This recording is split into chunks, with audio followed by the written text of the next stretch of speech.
Bem-vindo ao projeto Bíblia 365 dias. Você já imaginou como a leitura diária da Palavra de Deus pode transformar sua vida?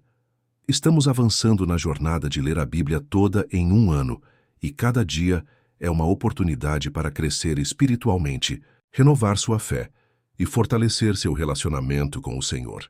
No devocional de hoje, dia 87 e 28 de março, vamos mergulhar em Números 23, 27 a 30, Números 24, Números 25, Romanos 7 e 8 e Salmo 38, 1 a 11, passagens que revelam a soberania de Deus sobre todas as coisas, a importância da fidelidade ao Senhor, a luta entre a carne e o espírito e a certeza de que nada pode nos separar do amor de Deus.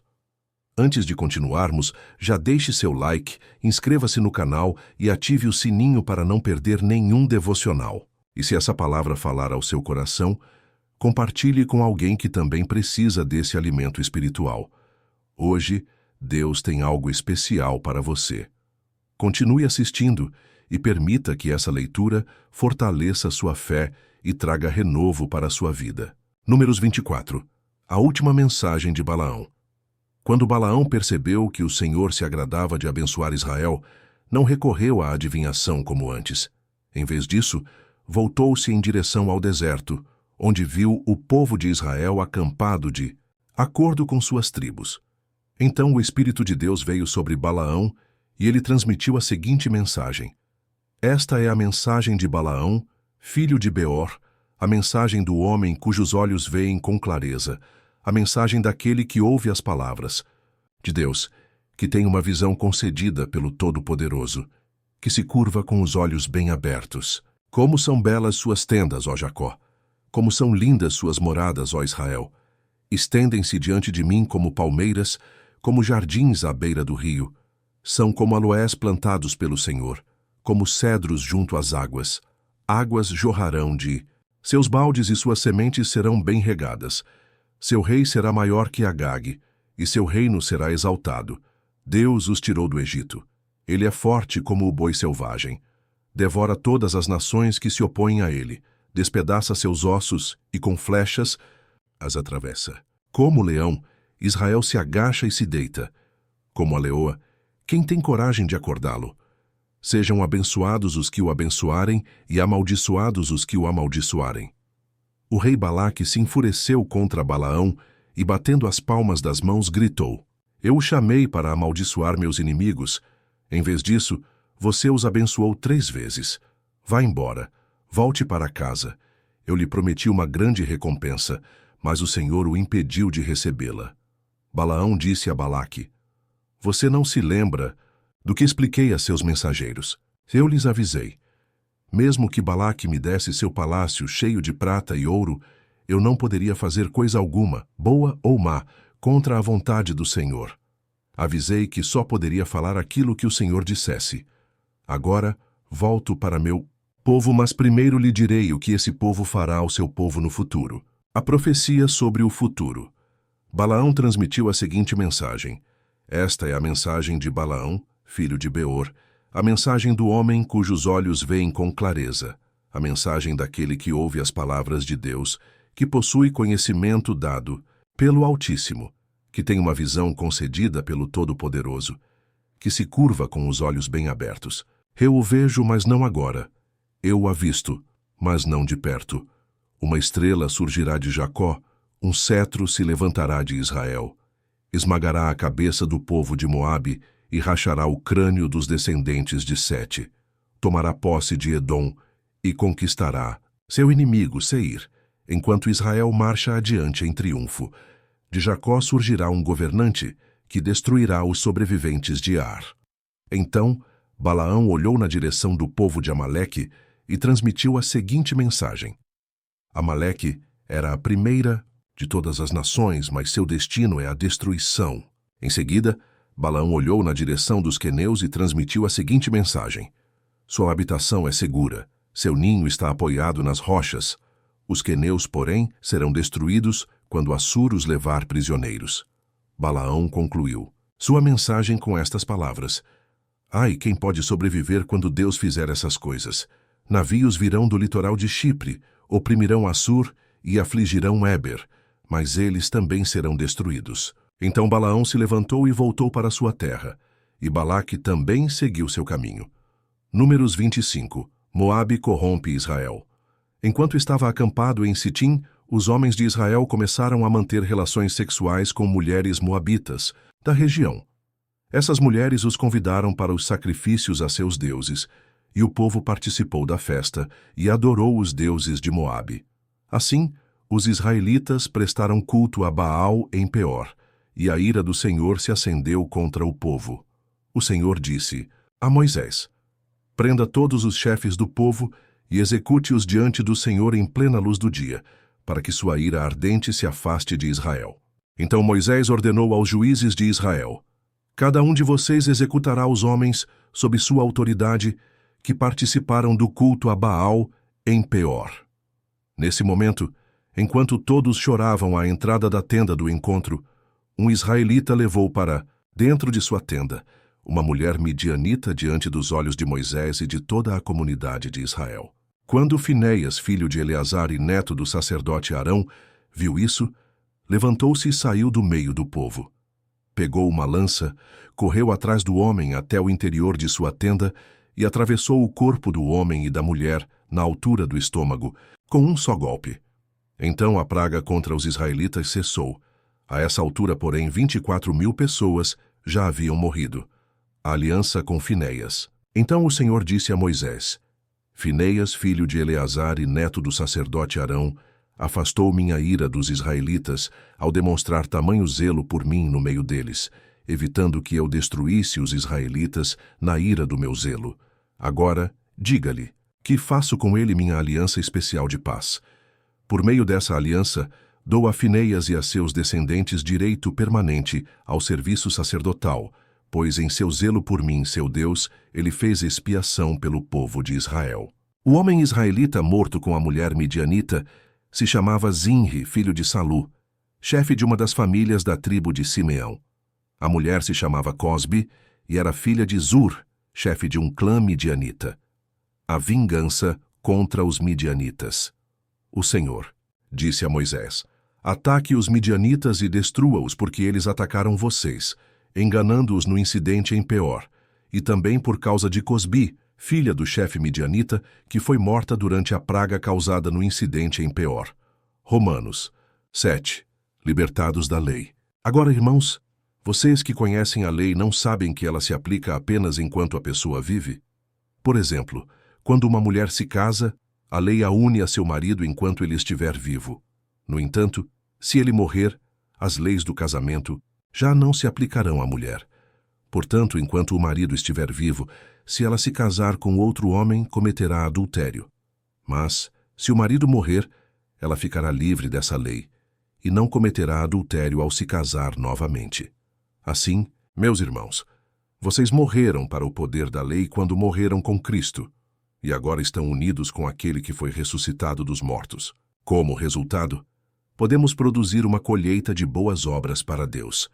Quando éramos controlados pela natureza humana, desejos pecaminosos atuavam dentro de nós, e a lei despertava esses desejos maus, que produziam uma colheita de obras pecaminosas, cujo resultado era a morte.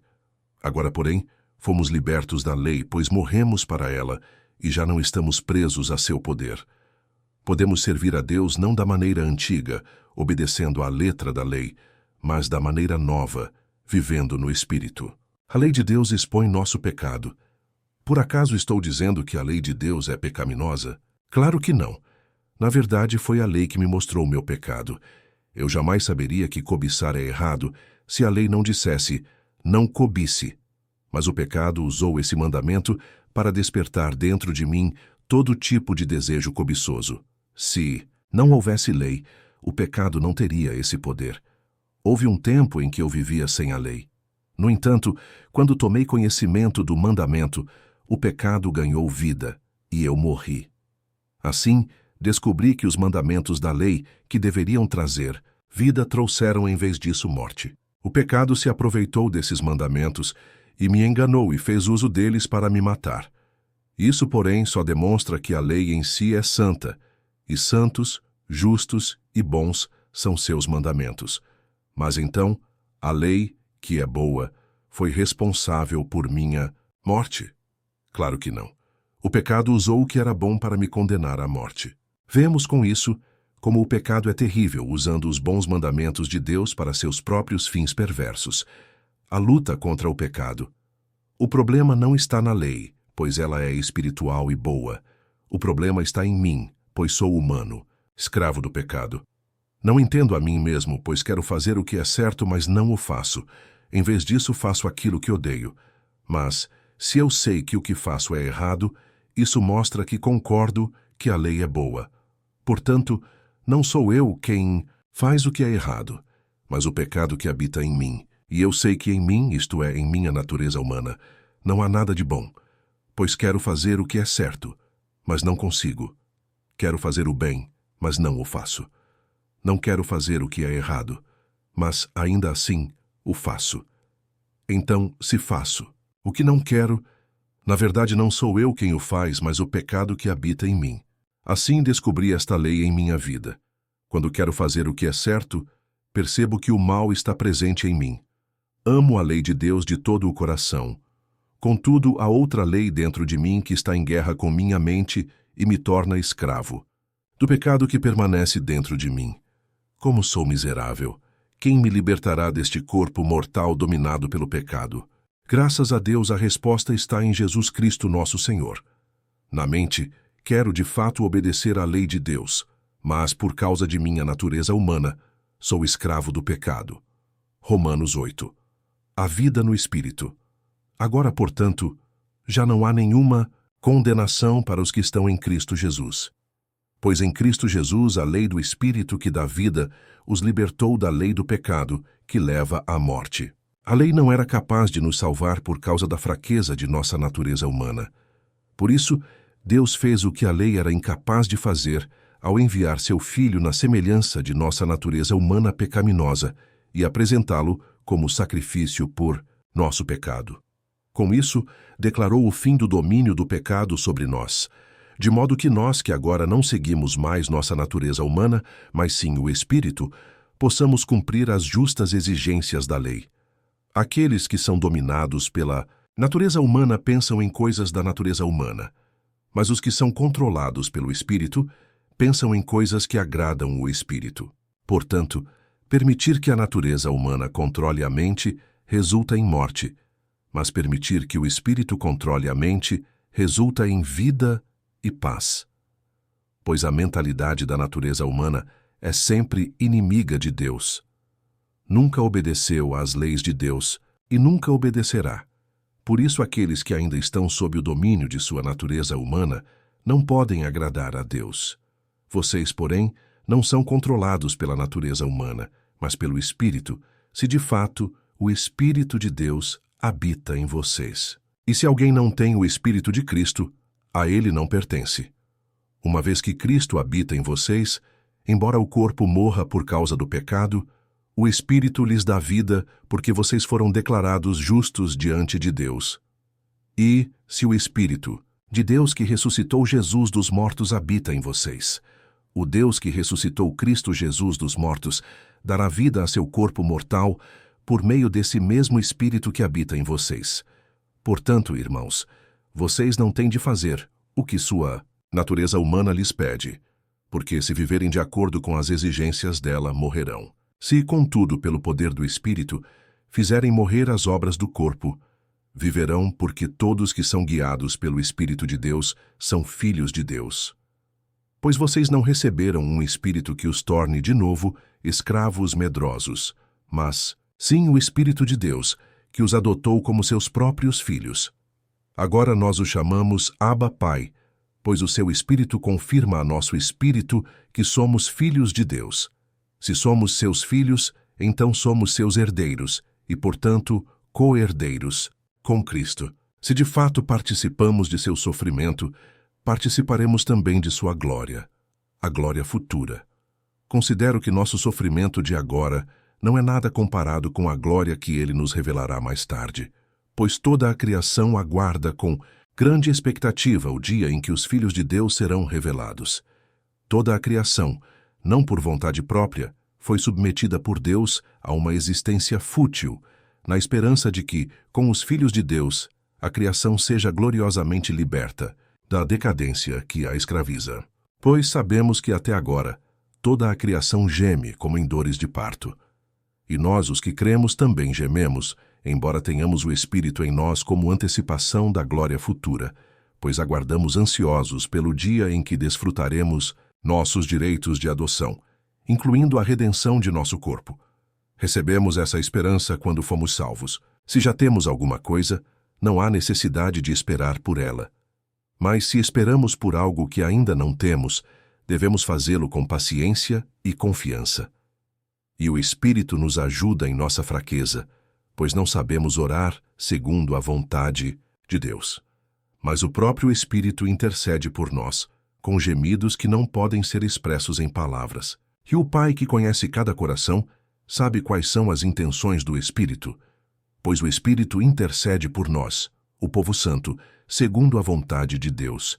E sabemos que Deus faz todas as coisas cooperarem para o bem daqueles que o amam e que são chamados de acordo com seu propósito, pois Deus conheceu de antemão os seus e os predestinou para se tornarem semelhantes à imagem de seu Filho, a fim de que ele fosse o primeiro entre muitos irmãos.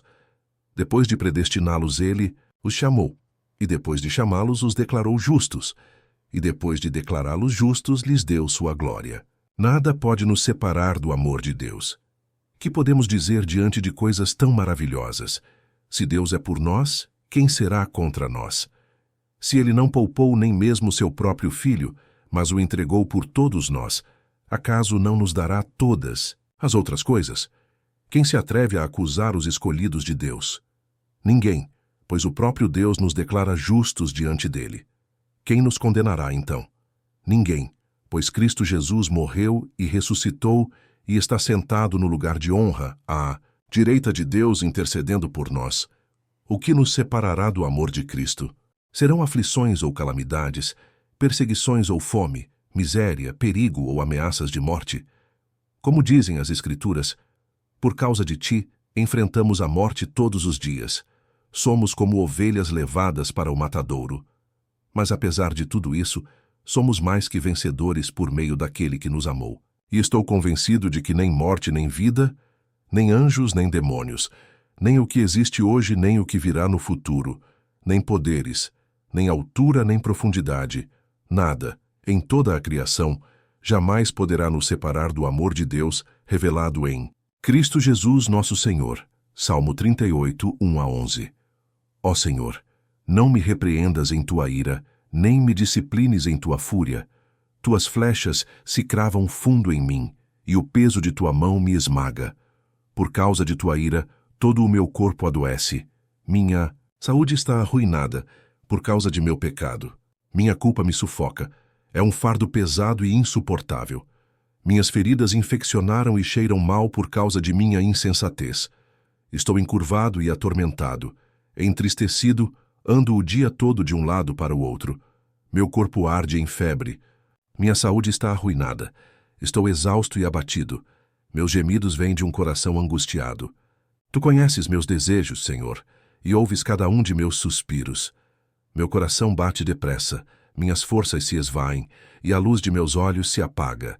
Amigos e conhecidos se afastam de mim por causa de minha doença, e até minha família se mantém distante. O devocional de hoje se encerra, mas que a palavra continue em nossos corações. Cada dia na presença de Deus nos ensina a confiar mais nele e a viver de acordo com seus propósitos. Não pare agora. Se hoje essa palavra edificou seu coração, siga firme, pois amanhã há mais um devocional poderoso esperando por você. Curta, comente e compartilhe este vídeo. Sua interação ajuda essa mensagem a alcançar mais vidas e espalhar a palavra de Deus. Nos vemos amanhã para mais um dia de crescimento espiritual.